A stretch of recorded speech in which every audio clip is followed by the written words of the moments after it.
At least 2 bodies have been found at the site of a New Zealand coal mine explosion that left 29 dead, including 2 Britons more than a decade ago.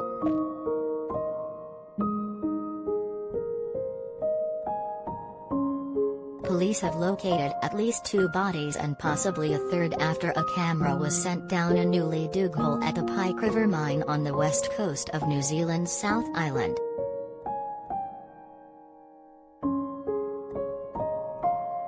But authorities said the main part of the site remains too dangerous to enter, so they will not be able to recover the remains.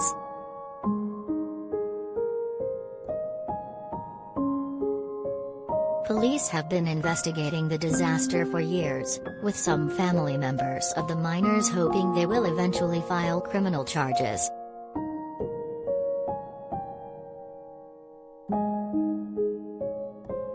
"32 people were in the mine on the west coast of New Zealand's South Island when a series of methane gas explosions took place on November 19, 2010. Among the dead were 2 Britons, Malcolm Campbell, 25, and Pete Roger, 40.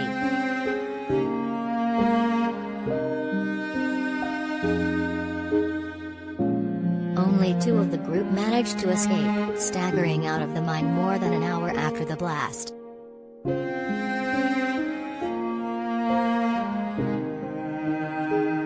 Police Detective Superintendent Peter Red said they had not yet been able to identify the bodies, although they were working with forensic experts to see if that was possible.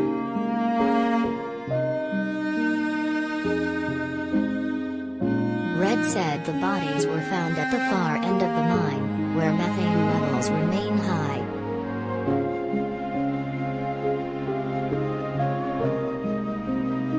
He said imaging technology had improved markedly since the disaster, which helped them make the discovery. He said they had previously identified the 6 or 8 miners believed to have been working in that area at the time.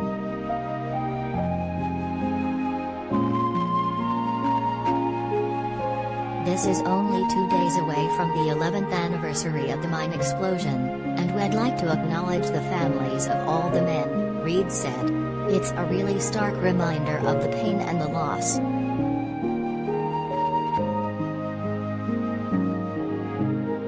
He said the discovery would help their investigation.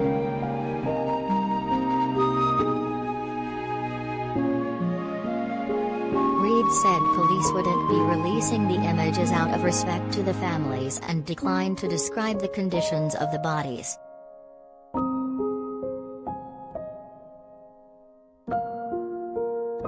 It's what you might expect after 11 years, but am not really going into any details of what the images show, he said.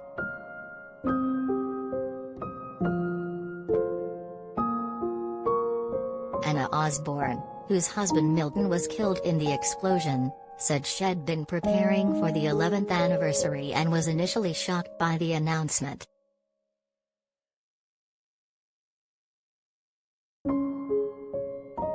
She wondered at first if one of the bodies could be her husband, but then realized he would have been elsewhere in the mine.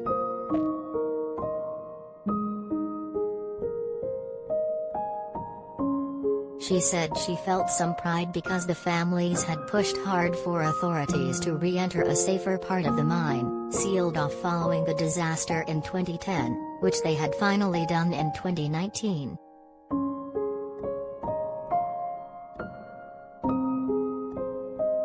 She said that helped reinvigorate the police investigation. "I think that our men deserve justice," she said.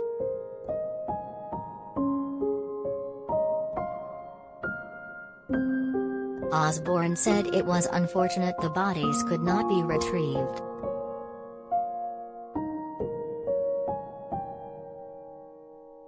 "They all died together and they will all stay together," she said.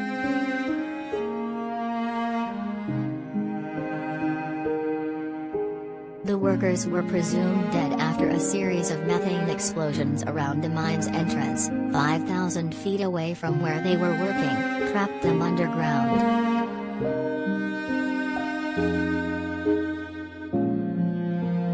Among the victims were 2 Britons, Pete Roger and Malcolm Campbell.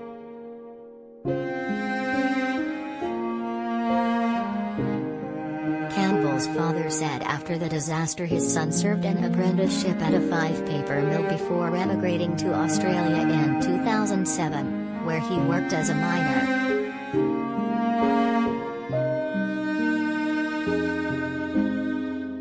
A year later he moved to New Zealand and took the job at Pike River in the Paparoa Ranges Mountains on the west coast of the South Island.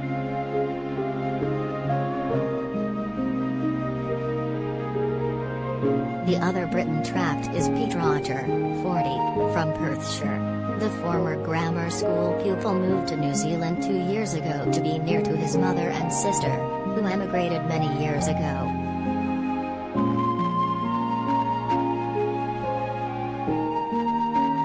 An earlier investigation concluded the Pike River Coal Company had exposed miners to unacceptable risks as it strove to meet financial targets.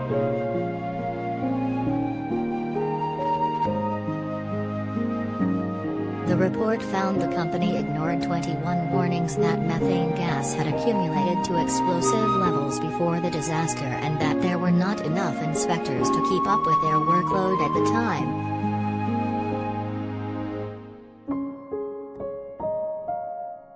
Former New Zealand Prime Minister John Key said, "The company completely and utterly failed to protect its workers."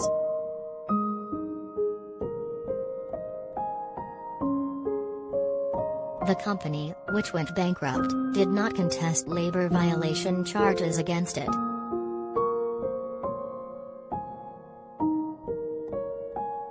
Labor violation charges against former chief executive Peter Whittle were dismissed after he and the company made a financial settlement, a development that angered many of the grieving families.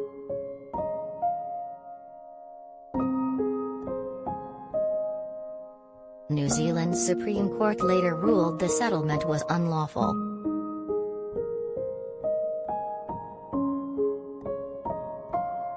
The blast caused a methane gas fireball which shot 350 feet up a ventilation shaft, blackening trees and scorching equipment on the surface.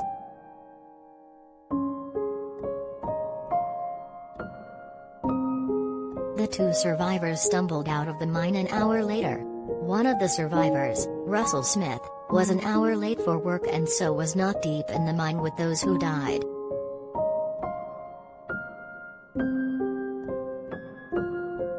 He and fellow survivor Daniel Rockhouse walked out of the tunnel more than an hour after the explosion.